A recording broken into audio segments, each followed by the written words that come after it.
শাহরু রমাদানাল্লাযী উনজিলা ফীহিল কুরআন হুদাল লিন-নাসি ওয়া বায়্যিনাতিম মিনাল হুদা ওয়াল ফুরকান। আল্লাহ পাক কোরআনুল কারীমের মধ্যে বলেন, আমি রমজান মাস, এই রমজান মাস যাতে আমি কোরআন নাজিল করেছি মানুষের হেদায়েতের জন্য, মানুষকে সঠিক পথের দিশা দেওয়ার জন্য। সুবহানাল্লাহ বলেন, কোন রাতে আল্লাহ তাআলা এই কোরআনুল কারীম নাজিল করেছেন? আল্লাহ তাআলা বলছেন, ইন্না আনজালনাহু ফি লাইলাতিন মুবারাকাতিন ইন্না কুন্না মুনজিরিন। নিশ্চয় এটি আমি নাজিল করেছি বরকতময় রাতে, নিশ্চয় আমি সতর্ককারী। আল্লাহ তাআলা বলছেন যে আমি বরকতময় রাতে আমি এই কোরআনুল কারীম নাজিল করেছি। আল্লাহ পাক বলছেন, ইন্না আনজালনাহু ফি লাইলাতিল কদর, নিশ্চয় আমি কদরের রাত্রে এই কোরআনুল কারীম আমি নাজিল করেছি। সেই মাস আর কয়েকটা দিন গেলেই আমাদের সামনে। নিজের হেদায়েত পাওয়ার একটা মাস, নিজের আমল পরিবর্তন করার একটা মাস, নিজের আমল সুন্দর করার একটি মাস।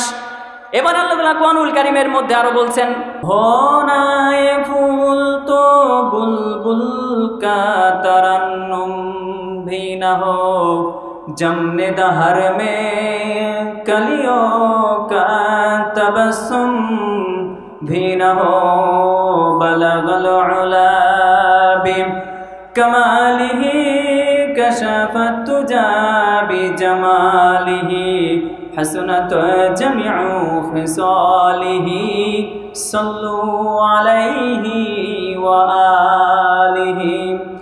कदमों में तेरी गिरता, गलियों में तेरी फिरता, गाहे जार जार रोता, गाहे बेकरार होता, बलगल उला बिकमालिही कशफत तुजा बिजमालिही हसनत जमीउ खिसालिही सल्लु अलैहि व आलिही।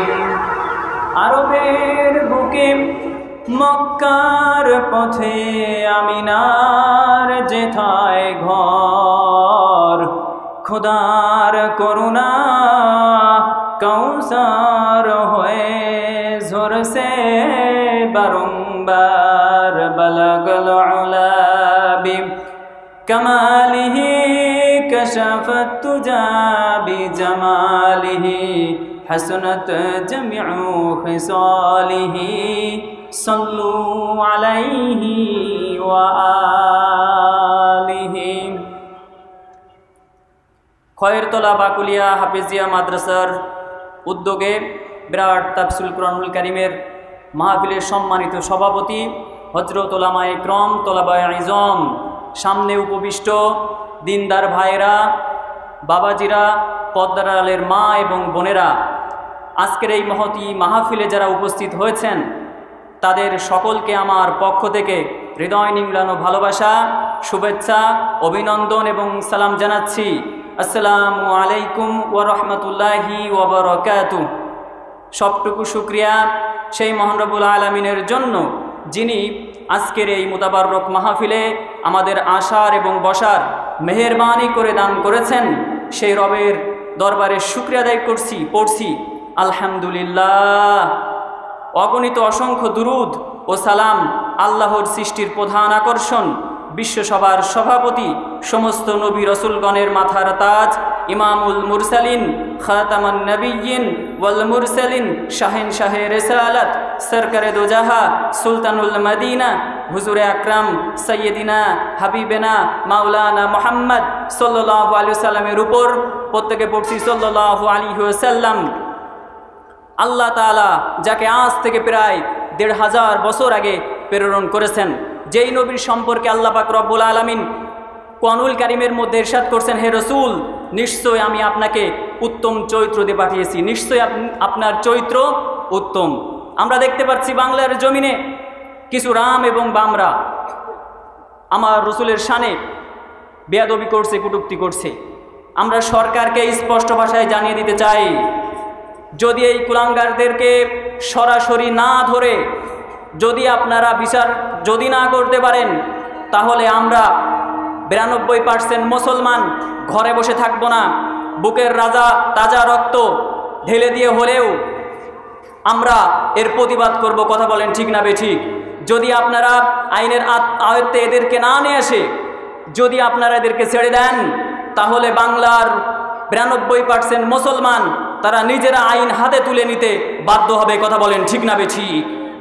রাসূল সাল্লাল্লাহু আলাইহি ওয়াসাল্লাম শানে যদি কেউ বেয়াদবি করে, 4 ইমামের ঐক্যমত, তাকে কতল করতে হবে, জনসম্মুখে কতল করতে হবে। আজ ইসলামী রাষ্ট্র আমরা কায়েম করতে চাই। যখন ইসলামী রাষ্ট্র কায়েম হয়ে যাবে, তখন এই কাফের মুরতাদদের যে হিসাব সেটা আমরা পুরোপুরি দিয়ে দিব ইনশাআল্লাহ। ইসলামী রাষ্ট্র কেন হচ্ছে না, ইসলামী রাষ্ট্র কেন হচ্ছে না, এই কথা যদি বলতে যাই অনেক সময় চলে যাবে। আমি অল্পের ভিতরে আমি আপনাদের একটু টাচ দিতে চাই। আমরা বাংলাদেশকে ইসলামী রাষ্ট্র বানাতে চাই, এই কথা যখন আমরা বলি, তখন আমাদেরকে বলা হয় মৌলবাদ, আমাদেরকে বলা হয় জঙ্গিবাদ, আমাদেরকে বলা হয় চরমপন্থা। আরে ভাই, তুমি গণতন্ত্র প্রতিষ্ঠার ক্ষেত্রে তুমি সাবাই গাইবা, সেটা তোমার ফ্রিডম অফ স্পিচ, বাক স্বাধীনতা, সেটা তোমার ফ্রিডম অফ এক্সপ্রেশন, মত প্রকাশের স্বাধীনতা।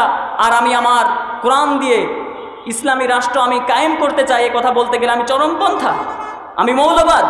আমরা মৌলবাদ কিভাবে হয়ে যাই? এটা তো তোমাদের একটা রাজনৈতিক প্রোপাগান্ডা ছাড়া, এটা তোমাদের রাজনৈতিক ভণ্ডামি ছাড়া আর কিছুই নয়। আমি আপনাদের অনুরোধ করব, আমরা যারা মুসলমান রয়েছি, আমরা সবাই এক প্ল্যাটফর্মে এসে সমস্ত দলমত নির্বিশেষে আমরা বাংলাদেশকে ইসলামী রাষ্ট্র করতে চাই। কথা বলেন ঠিক না বেঠিক?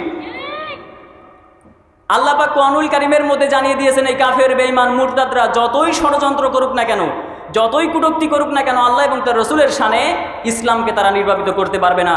তাদের মূল টার্গেটটাই হলো ইসলামকে নির্বাপিত করে দেওয়া, মুছে দেওয়া আল্লাহ তাআলার জমিন থেকে। আল্লাহ পাক রব্বুল আলামিন কোরআনুল কারীমের মধ্যে ইরশাদ করছেন, আল্লাহ পাক বলেন, ইউরিদুনা লিইউতফিউ নূরাল্লাহি বিআফওয়াহিহিম ওয়াল্লাহু মুতিম্মু নূরিহি ওয়ালাউ কারিহাল কাফিরুন। কাফেররা চায় তাদের মুখের ফুৎকারে আল্লাহ তাআলার দ্বীনকে, আল্লাহ তাআলার আলোকে নির্বাপিত করতে। আল্লাহ তাআলা বলেন, আমি আমার দ্বীনকে, আমি আমার আলোকে পূর্ণতা দানকারী। যদিও কাফের বেঈমানরা তা অপছন্দ করে, এদের মনের ভিতরে যতই যারা যন্ত্রণা হোক না কেন, আল্লাহ তাআলার দ্বীনকে, ইসলামকে সারা বিশ্বব্যাপী আল্লাহ তাআলা ছড়িয়ে দিবেন। এদের মনের ভিতরে যতই জ্বালা যন্ত্রণা হোক না কেন। আল্লাহ পাক কোরআনুল কারীমের মধ্যে ইরশাদ করেছেন, আমি আমার রাসূলকে কেন পাঠালাম। আজকে আমার আলোচনার টপিকটা হচ্ছে রাসূলকে পাঠানোর উদ্দেশ্য, কোরআনুল কারীম নাজিল আল্লাহ তাআলা কেন করলেন, এই টপিকের উপর আলোচনা হবে। আল্লাহ পাক কোরআনুল কারীমের মধ্যে ইরশাদ করেছেন, আমি আমার রাসূলকে কেন পাঠালাম। হুয়াল্লাযী আরসালা রাসূলাহু বিল হুদা ওয়া দীনিল হক লিইয়ুযহিরাহু আলাদ-দীনি কুল্লিহি ওয়া কাফা বিল্লাহি শাহীদা। আল্লাহ পাক রব্বুল আলামিন কোরআনুল কারীমের মধ্যে ইরশাদ করছেন, তিনি তার রাসূলকে হেদায়েত ও সত্য দিন সহকারে প্রেরণ করেছেন, যাতে করে সমগ্র ধর্মের উপরে, সমগ্র মতের উপরে, সমগ্র দিনের উপরে ইসলামকে যাতে আল্লাহ তাআলা জয়যুক্ত করে দিতে পারেন, এই জন্য রাসূলকে পাঠিয়েছেন। সুবহানাল্লাহ বলেন। রাসূলকে পাঠানোর উদ্দেশ্যই হচ্ছে এটা, সমগ্র ধর্মের উপরে, সমস্ত মতের উপরে, সমস্ত পথের উপরে ইসলাম ধর্মকে যাতে জয়যুক্ত আল্লাহ করে দিতে পারেন, এই জন্য আল্লাহ রাসূলকে পাঠালেন, কোরআনুল কারীম নাজিল করলেন। আল্লাহ পাক অন্যত্র বলছেন, ইন্না আরসালনাকা বিল হাক্কি বাশীরান ওয়া নাযীরা ওয়া ইন মিন উম্মাতিন ইল্লা খালা ফিহা নাযীর। আল্লাহ পাক রব্বুল আলামিন কোরআনুল কারীমের মধ্যে বলেন, আমি তোমাকে সত্য দিন সহ পাঠিয়েছি, সুসংবাদদাতা, সতর্ককারী হিসাবে তোমাকে আমি দুনিয়ার মধ্যে প্রেরণ করলাম। আর এমন কোনো জাতি নাই যে সেই জাতির জন্য আমি আমার পক্ষ থেকে নবী পয়গম্বর পাঠাই নাই। সুবহানাল্লাহ বলেন।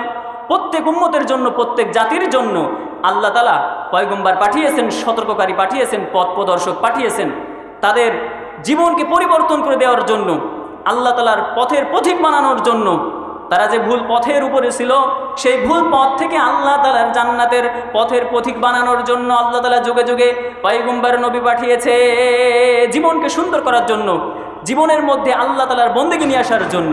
কবিতার কবির ভাষায় বলছেন সুন্দর করে, জিন্দেগি মে বন্দেগি তু করনা হ্যায়, জিন্দেগি মে বন্দেগি তু করনা হ্যায়, জিন্দেগি বে বন্দেগি শর্মিন্দা হ্যায়, जिंदगी बे बंदगी शर्मिंदा है। आए थे हम कुछ न कुछ खरीदने को, जैसे हो रोशन मेरे क़ल्ब हो। आए थे हम कुछ न कुछ खरीदने को, जैसे हो रोशन मेरे क़ल्ब हो। वरना कोई चारा तो जहाँ में न है, वरना कोई चारा तो जहाँ में न है। जिंदगी में बंदगी तू करना है, जिंदगी में बंदगी तू करना है, जिंदगी में बंदगी शर्मिंदा है, जिंदगी में बंदगी शर्मिंदा है। যুগে যুগে আল্লাহ তাআলা নবী পয়গম্বরদেরকে পাঠিয়েছেন তাদের আমলের পরিবর্তন করার জন্য, আমল সুন্দর করার জন্য। আজ তো আমাদের আমলও নাই, আমাদের বন্দেগীও নাই আমাদের জীবনের মধ্যে। কবিতার কবির ভাষায় বলছেন, अमल से जिंदगी बनती है, जन्नत भी जहन्नम भी। अमल से जिंदगी बनती है, जन्नत भी जहन्नम भी। एक अपनी फितरत में न नारी है न नूरी, एक अपनी फितरत में न नारी है न नूरी। আপনি সুন্দর আমল করেন, আপনি ছেলে হন অথবা মেয়ে হন, আপনার আমল যদি ভালো হয়ে যায় আপনার জন্য জান্নাত। আপনি ছেলে হন অথবা মেয়ে হন, আপনার আমল যদি খারাপ হয়ে যায় তাহলে আপনার জন্য জাহান্নাম। এই জন্য আমাদের আমল সুন্দর করতে হবে। আমাদের আমলের মধ্যে যদি আমরা সুন্দর আমল আমরা করতে পারি, আল্লাহ তাআলার হুকুম, রাসূল সাল্লাল্লাহু আলাইহি ওয়াসাল্লামের তরিকা আমরা যদি নিয়ে আসতে পারি, আমাদের জন্য সেই নিয়ামতে পরিপূর্ণ জান্নাত অপেক্ষা করছে। সুবহানাল্লাহ বলেন। ছোট্ট একটা ঘটনা যদি আমি আপনাদের মধ্যখানে পেশ করি তাহলে বিষয়টা আরো ক্লিয়ার হয়ে যাবে। আমল যদি করেন আল্লাহ তাআলা কি দেবে দেখেন। আহমদ ইবনে হাম্বল রাহিমাহুল্লাহ যুগ শ্রেষ্ঠ মুহাদ্দিস, চার যে ইমাম রয়েছে সেই চারজন ইমামের মধ্যে একজন ইমাম আহমদ ইবনে হাম্বল রাহিমাহুল্লাহ, তিনি হাদিস সংগ্রহ করার জন্য মদিনা থেকে সফর করলেন। তিনি ওই মিশরের পথে সফর করলেন। মদিনা থেকে তিনি সফর করছেন হাদিস সংগ্রহ করার জন্য মিশরের পথে। এখন কত সুন্দর যোগাযোগ ব্যবস্থা, তখন যোগাযোগ ব্যবস্থা ওইরকম ছিল না। ওটার ঘোড়ায় করে যাওয়া লাগতো, গাধায় করে যাওয়া লাগতো, খচ্চরে করে যাওয়া লাগতো। এখন কত সুন্দর যোগাযোগ ব্যবস্থা হয়ে গেছে। সেই সময় হাজার হাজার কিলোমিটার পাড়ি দিয়ে তারা দ্বীনের খেদমত করেছেন। সুবহানাল্লাহ বলেন। হাদিসের খেদমত করেছেন। হাদিস সংগ্রহ করার জন্য আহমদ ইবনে হাম্বল রাহিমাহুল্লাহ তিনি সফর করলেন। দিন যায় রাত যায়, এইভাবে যাইতে যাইতে তিনি একবার পৌঁছিয়ে গেলেন। যখন তিনি ওইখানে পৌঁছালেন রাতের বেলা, এশার ওয়াক্ত হয়ে গেছে। তিনি নামাজ পড়ার জন্য একটা মসজিদে ঢুকলেন। নামাজ যখন আদায় করা শেষ হয়ে গেল, তিনি মনে মনে ভাবলেন রাতটাই মসজিদে আমি কাটিয়ে যাই। কারণ মিশরের অবস্থা সকালে দিনের বেলা প্রচুর পরিমাণে গরম আর রাত্রের বেলা প্রচুর পরিমাণে ঠান্ডা। তিনি ভাবলেন যে আমি এইখানে রাতটা যাপন করি, সকালের দিকে আমি আবার রওনা করব আমার হাদিস সংগ্রহ করার জন্য। তিনি যখন অবস্থান করছেন তখন ওই মসজিদের খাদেম মুয়াজ্জিন এসে বলে, এইখানে থাকা যাবে না, আপনার বাসা কোথায়, আপনি কোন জায়গা থেকে আসছেন? বলছেন মুসাফির। নিজের পরিচয় নিজে দেন নাই। নিজের পরিচয় যদি নিজে দেন, শুধু মুয়াজ্জিন নয়, ইমাম পর্যন্ত আহমদ ইবনে হাম্বলকে মাথায় করে রাখবেন, নিজেই পরিচয় দেন নাই। এই কথা বলার সঙ্গে সঙ্গে বলছে এখানে আপনার থাকা যাবে না, আপনি বের হয়ে যান। এই মসজিদে থাকার কোনো ব্যবস্থা নাই, এই মসজিদের কোনো নিয়ম নাই, আপনি বের হয়ে যান। বের হয়ে গেছেন ওখান থেকে। কত বড় মাপের আলেম, যুগশ্রেষ্ঠ আলেম, যার হাদিসের খেদমত, দিনের কত বড় তিনি খাদেম, যুগশ্রেষ্ঠ মুহাদ্দিস, তিনি তার পরিচয় দিলেন না। তিনাদের থেকে আমাদের শিক্ষা নেওয়া দরকার। আলেম ওলামাদের, তিনাদের মনের মধ্যে কোনো হিংসা ছিল না, বিদ্বেষ ছিল না, গৌরব ছিল না। নিজেকে মিটায়ে দিয়েছেন আল্লাহ তাআলার হুকুমের সামনে, নবীর তরিকার সামনে। ছোট্ট একটা ঘটনা যদি এইখানে বলি, আমরা যারা আলেম ওলামা আছি, আমাদের মধ্যে আজ হিংসা বিদ্বেষ পরিপূর্ণ হয়ে গেছে, গীবত শেখায়েতে পরিপূর্ণ হয়ে গেছে। আমাদের আমল নাই, আমাদের যে আল্লাহ তাআলার ভীতি, সেই আল্লাহ তাআলার ভীতি নাই আমাদের মধ্যে। আলেম ওলামা পর্যন্ত আমরা আজ গীবত শেখায়েতে ব্যস্ত। আলেম ওলামা পর্যন্ত আমরা আজ আমাদের মুখের যে বাক, এই বাকটা আমরা হারিয়ে ফেলছি। আল্লাহ তাআলার হুকুম, রাসূল সাল্লাল্লাহু আলাইহি সাল্লামের তরিকার মধ্যে আমরা চলতে পারছি না। আমাদের কথা, আমাদের কাজ, আমাদের আচরণ, আমাদের ব্যবহার, সাধারণ যে মানুষ তারা আমাদের আচার আচরণ ব্যবহার থেকে তারা হতবাক হচ্ছেন, অবাক হয়ে যাচ্ছেন। তাদের অবস্থা কী ছিল, তাদের থেকে আমাদের শিক্ষা নেওয়া দরকার, আছে না নাই? তাদের থেকে আমাদের শিক্ষা নিতে হবে। নিজের কোনো বড়ত্ব তিনি প্রকাশ করলেন না, নিজের পরিচয় তিনি নিজে দিলেন না। আহমদ ইবনে হাম্বল আজ আমাদের মধ্যে গীবত শেখায়েতে পরিপূর্ণ হয়ে গেছে। আজ প্রত্যেকটা সেক্টরে প্রত্যেকটা মানুষ যে যেইখানে আছে তারা আজ গীবতে ব্যস্ত। এই অপরাধটা আমার মা বোনেদের মধ্যে বেশি। তারা এক জায়গায় যখন হয় তখন কোন বউ খারাপ, কোন আপু খারাপ, এইটা নিয়ে তারা চর্চা করতে থাকে। আফসোস, দেখেন কত ভয়াবহ কথা আল্লাহ তাআলা কোরআনুল কারীমের মধ্যে বলছেন। আমরা আলেম ওলামা যারা আছে, আমাদের সংশোধন হওয়া দরকার। মানুষ বেশি জাহান্নামে যাবে দুইটা কারণে, তার মধ্যে একটা কারণ হচ্ছে তার মুখের কারণে। কিসের কারণে? এই মুখের কারণে। আল্লাহ পাক রব্বুল আলামিন কোরআনুল কারীমের মধ্যে ইরশাদ করছেন, ওয়াইলুল লিকুল্লি হুমাযাতিল লুমাযা আল্লাযী জামাআ মালান ওয়া আদ্দাদা। আল্লাহ পাক রব্বুল আলামিন কোরআনুল কারীমের মধ্যে ইরশাদ করছেন, দুর্ভোগ তাদের জন্য যারা নিন্দাকারী এবং যারা পিছনে গীবত করে। যারা পিছনে গীবত করে এবং যারা নিন্দা করে, যারা মানুষকে সরাসরি সামনে হিট করে, অপমান করে এবং পিছনে যারা মানুষের সমালোচনা করে, আল্লাহ তাআলা বলছেন তাদের জন্য ভয়াবহ শাস্তি, ওয়াইল নামক জাহান্নাম তাদের জন্য। আর তাদের জন্য হচ্ছে দুর্ভোগ যারা আল্লাযী জামাআ মালান ওয়া আদ্দাদা, আর যারা মাল জমা করে এবং বারবার সেটা গণনা করে। এতিম মিসকিন অসহায় যারা রয়েছে এলাকার মধ্যে, তারা তাদেরকে সাহায্য সহযোগিতা করবে না, কামাই করবে, টাকা গুনে গুনে রাখবে। যারা সাহায্য সহযোগিতা যারা করবে না, যারা যাকাত দিবে না, যারা মিসকিনদের যারা এরকম করে অর্থ দিবে না, সাহায্য করবে না, তাদের সম্পর্কে আল্লাহ তাআলা বলেন যারা মাল জমা করে এবং যারা বারবার গণনা করে তাদের জন্য জাহান্নাম, তাদের জন্য বিপদ। ইয়াহসাবু আন্না মালাহু আখলাদা, সে মনে করে যে এই মালটা তাকে জাহান্নামের আগুন থেকে বাঁচিয়ে দিবে। সে মনে করে এই জাহান্নামের আগুন থেকে, মৃত্যু থেকে তাকে বাঁচিয়ে দিবে এই মাল। আল্লাহ তাআলা পরে বলছেন, কাল্লা লা ইউমবাদান্না ফিল হুতামা। আল্লাহ তাআলা বলছেন কখনো নয়, অবশ্যই সে নিক্ষিপ্ত হবে হুতামা নামক জাহান্নামে। এই মাল তাকে বাঁচাইতে পারবে না, এই সম্পদ কোনো কিছু তাকে বাঁচাইতে পারবে না মৃত্যু থেকে, জাহান্নামের আগুন থেকে সে বাঁচতে পারবে না। যদি মানুষের সামনে পরনিন্দা করা হয়, পিছনে গীবত করা হয় এবং মাল জমা করে করে মাল যারা গণনা করবে, অসহায় মিসকিনদের যারা দিবে না, তাদের জন্য আল্লাহ তাআলা বলছেন তাদের জন্য জাহান্নাম। আল্লাহ তাআলা এবার বলছেন, ওয়ামা আদরাকা মাল হুতামা, হে রাসূল আপনি কি জানেন সেই হুতামা নামক জাহান্নামটা কি? আপনি কি জানেন? নারুল্লাহিল মুকাদা, সেটা হচ্ছে প্রজ্বলিত আগুন, জ্বালানো আগুন, ভয়াবহ কঠিন সেই আগুন। আল্লাতী তাত্তালিউ আলাল আফইদা, যা হৃৎপিণ্ড পর্যন্ত মানুষকে জ্বালিয়ে দিবে। শরীরের এক কর্নারে লাগবে, ভিতরে পুড়ে ছারখার হয়ে যাবে। নাউজুবিল্লাহ বলেন।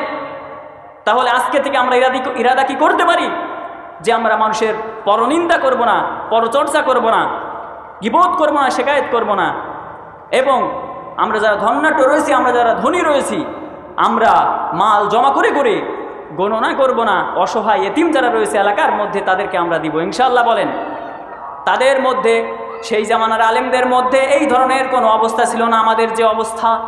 আমরা মানুষের গীবত শিকায়েত করি, এক আলেম ভালো না আর এক আলেম ভালো, ওই আলেম ভালো না সেই আলেম ভালো, এইভাবে করে আমরা সমালোচনা করি। আমরা যারা সাধারণ মানুষ রয়েছি আমাদের তো অবস্থা আরও ভয়াবহ, কঠিন অবস্থা। আলেমদের সমালোচনা করতে করতে করতে করতে সব আমল আমরা আলেমদের দিয়ে দিয়েছি। আপনি জানেন আপনার আমলগুলো সব চলে যাচ্ছে, তা আপনি তো জানেন না। গীবত করলে কি হয়, যার নামে গীবত করা হবে তার কাছে সমস্ত আমল চলে যাবে। গীবত করা থেকে বিরত থাকেন ভাইয়েরা, আল্লাহ সে তৌফিক দান করেন। আহমদ ইবনে হাম্বল রাহিমাহুল্লাহ এবার যখন রওনা করলেন, রওনা করে দেখলেন দূরে একটা টিম করে আলো জ্বলে। তিনি সামনে অগ্রসর হলেন। ওইখানে যে দেখেন একটা যুবক, সে রুটি সেকে মুখে যেন মুখে কি বিড় করে বলে, রুটি সেকছে আর মুখে যেন কি বলছে, আবার রুটি রাখছে মুখে যেন কি বলে। যখন খদ্দেররা আসছে তাদেরকে রুটি দেয়, আবার মুখে যেন কি বলে। অনেকক্ষণ ধরে আহমদ ইবনে হাম্বল রাহিমাহুল্লাহ তিনি লক্ষ্য করলেন যে তারা যেন কি করছে, সে যেন কি করছে, অনেকক্ষণ ধরে এটা খেয়াল করলেন। এবার আহমদ ইবনে হাম্বল বলেন, যুবক তুমি রুটি সেঁকো, রুটি রাখো, আবার খদ্দের যারা আসে তাদেরকেও দাও, কিন্তু তোমার মুখ তো কোনো সময়ের জন্য আমি নিশ্চুপ তোমাকে হইতে আমি দেখলাম না, তুমি মুখে কি জানো বলো। যুবক বলছে যে আপনার বাসা কোথায়, আপনি কোন জায়গা থেকে আসছেন? বলছে আমি মুসাফির। যুবক এবার বলে আমিও অনেকক্ষণ ধরে দেখছি আপনি বসে আছেন এইখানে। এবার যুবক বলে যে আল্লাহ তাআলার গোলাম, আমি মুখে যেটা বলি সেটা অন্য কিছু বলি না, আমি ইস্তেগফার করি। আস্তাগফিরুল্লাহ আস্তাগফিরুল্লাহ আস্তাগফিরুল্লাহ, সব সময়ের জন্য আমি ইস্তেগফার করি। এবার যুবক নিজে নিজেই বলে, আল্লাহ তাআলার বান্দা আপনি কি জানেন এই ইস্তেগফার করার দ্বারা আল্লাহ তাআলা আমাকে কি নিয়ামত দান করেছে, আপনি কি জানেন? এবার আহমদ ইবনে হাম্বল তিনি বলছে যে তোমাকে নিয়ামত দান করে সেটা কি? যুবক এবার বলে এ পর্যন্ত আমি যত দোয়া করেছি সব দোয়া আল্লাহ পাক আমার কবুল করে নিয়েছেন। সুবহানাল্লাহ বলেন। সব দোয়া আল্লাহ কবুল করে নিয়েছেন ইস্তেগফার করার কারণে। এবার যুবক বলে একটা দোয়া বাদে। ইমাম ইবনে হাম্বল রাহিমাহুল্লাহ এতক্ষণ মনে মনে ভাবছিলেন যেটা সত্য হইতেও পারে আবার মিথ্যাও হইতে পারে, এখন বলছে সব কবুল হয়ে গেছে কিন্তু একটা বাদে। এবার আহমদ ইবনে হাম্বল বলে সেই দোয়াটা কি? এবার যুবক বলে আমার মনের বড় আশা, আমি মদিনায় যাব, আমার পেয়ারা হাবিবের রওজা মুবারক আমি জিয়ারত করব, আর যুগ শ্রেষ্ঠ আলেম, যুগ শ্রেষ্ঠ মুহাদ্দিস আহমদ ইবনে হাম্বলের সঙ্গে আমি সাক্ষাৎ করব। আল্লাহু আকবার। কিন্তু আমার এই দোয়াটা কবুল হয় নাই। তার পিছনে প্রধান কারণ হচ্ছে আমার মা অসুস্থ, আমার মা নিজে খাইতে পারে না, নিজের কাপড় নিজে পরিধান করতে পারে না। আমার মা অসুস্থ হওয়ার কারণে সারাদিন আমি রুটি বিক্রি করি, আর সন্ধ্যের সময় গিয়ে আমি আমার মায়ের খেদমত করি, যার কারণে এটা কবুল হয় নাই। আহমদ ইবনে হাম্বল এবার বসা থেকে উঠে গিয়েছেন, আল্লাহু আকবার করে তাকবীর দিয়েছেন। যুবক বলে যে আপনি তাকবীর কেন দিলেন? এবার আহমদ ইবনে হাম্বল বলেন যে যুবক তুমি তোমার ইস্তেগফার করার কারণে, তোমার মায়ের খেদমত করার কারণে আল্লাহ তাআলা তোমার সব দোয়া কবুল করেছে, কিন্তু একটা করে নাই, তোমার কষ্ট করে যাওয়া লাগে নাই ওই মদিনায়। আল্লাহ তাআলা তোমার সামনে, তোমার রুটির দোকানের সামনে আহমদ ইবনে হাম্বলকে হাজির করে দিয়েছেন। সুবহানাল্লাহ বলেন। তাদের অবস্থা কি ছিল? আউলিয়ারা কার উকবা ইখতিয়ার, জাহেলারা কার দুনিয়া ইখতিয়ার। তাদের অবস্থা কি ছিল আর আমাদের অবস্থা কি? কোরআনুল কারীমের মধ্যে আল্লাহ পাক বলছেন আমি আমার রাসূলকে দুনিয়ার মধ্যে প্রেরণ করলাম পথ ভোলা মানুষদেরকে আল্লাহ তাআলার দ্বীনের দিকে জুড়িয়ে দেওয়ার জন্য, আল্লাহ তাআলার সঙ্গে জুড়িয়ে দেওয়ার জন্য আমি আমার রাসূলকে দুনিয়ার মধ্যে প্রেরণ করলাম। আল্লাহ পাক কোরআনুল কারীমের মধ্যে বলছেন আলিফ লাম রা কিতাবুন আনজালনাহু ইলাইকা লিতুখরিজান নাস মিনাজ যুলুমাতি ইলান নূর। আল্লাহ পাক কোরআনুল কারীমের মধ্যে বলেন, এই একটি কিতাব আমি আপনার উপরে নাজিল করেছি যাতে করে তুমি অন্ধকারে থাকা মানব জাতিকে আলোর দিকে নিয়ে আসতে পারো। সুবহানাল্লাহ বলেন। তাহলে আল্লাহ তাআলা কোরআনুল কারীম নাজিল করলেন তার রাসূলের উপরে অন্ধকারে থাকা মানব জাতিকে আলোর দিকে নিয়ে আসার জন্য। অন্ধকার হচ্ছে আল্লাহ তাআলার নাফরমানি, অন্ধকার হচ্ছে আল্লাহর হুকুম না মানা, নামাজ না পড়া, রোজা না রাখা, হজ না করা। আর আলো হচ্ছে আল্লাহ তাআলার হুকুম মানা, নবীর তরিকার উপরে চলা। সুবহানাল্লাহ বলেন। আমি এই কারণে আমি আপনার উপরে কোরআনুল কারীম নাজিল করেছি। রাসূল সাল্লাল্লাহু আলাইহি ওয়াসাল্লাম যে দুনিয়ার মধ্যে আসবেন, এই কথা হযরত ঈসা আলাইহিস সালাম অনেক আগে জানিয়ে দিয়েছেন তার উম্মতদেরকে। সেই কথা আল্লাহ পাক কোরআনুল কারীমের মধ্যে জানিয়ে দিলেন। وَإِذْ قَالَ عِيسَى ابْنُ مَرْيَمَ يَا بَنِي إِسْرَائِيلَ إِنِّي رَسُولُ اللَّهِ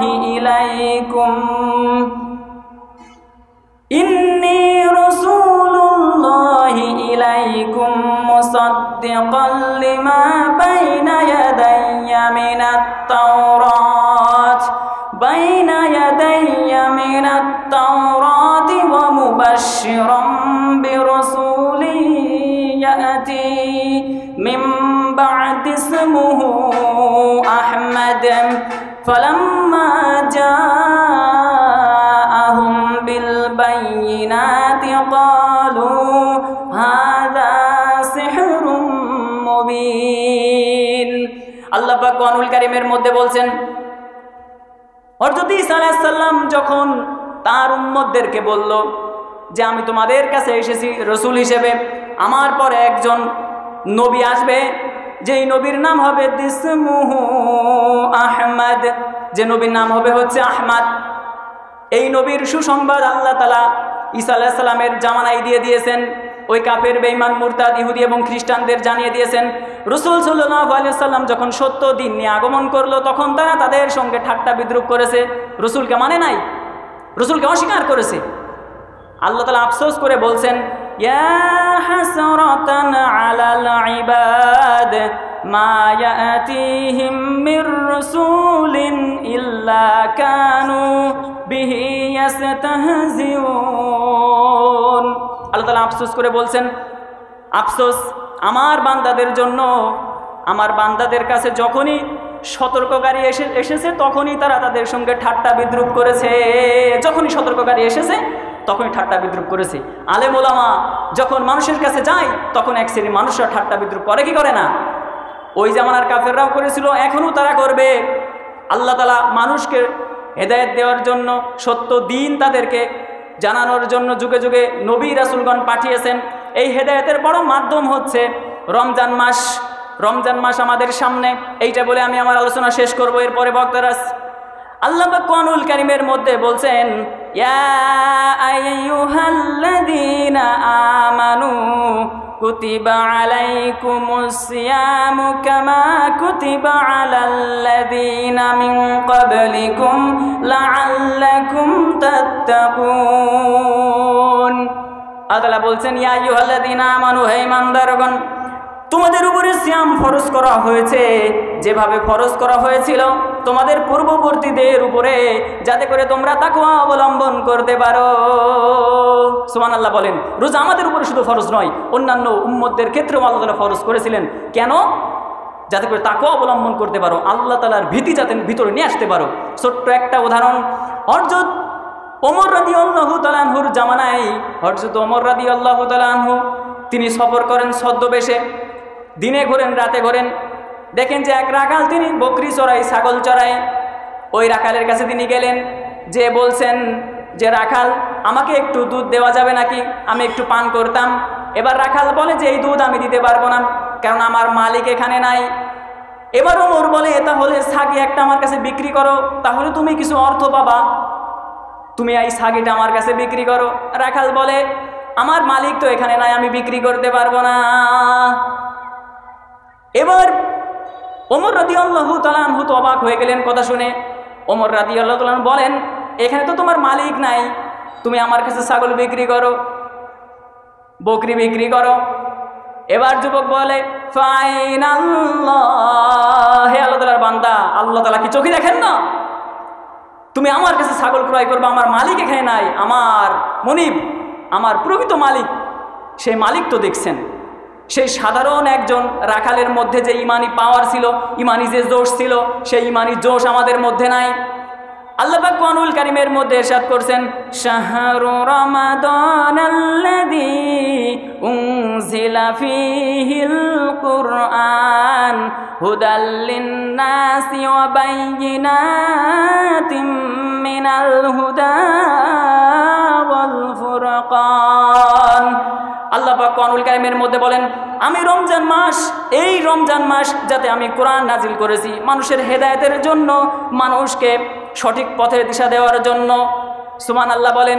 কোন রাতে আল্লাহ তাআলা এই কোরআনুল কারীম নাজিল করেছেন? ছোট্ট একটু আর 2টা মিনিট নিয়ে আমি ইনশাআল্লাহ আমার আলোচনা শেষ করে দেব।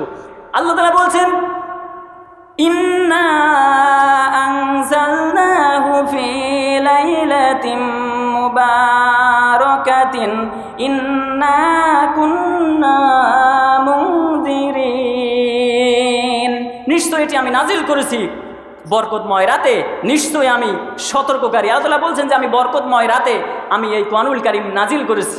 আল্লাহ পাক বলছেন, ইন্না আনজালনাহু ফি লাইলাতিল কদর, নিশ্চয় আমি কদরের রাত্রে এই কোরআনুল কারীম আমি নাজিল করেছি। সেই মাস আর কয়েকটা দিন গেলেই আমাদের সামনে।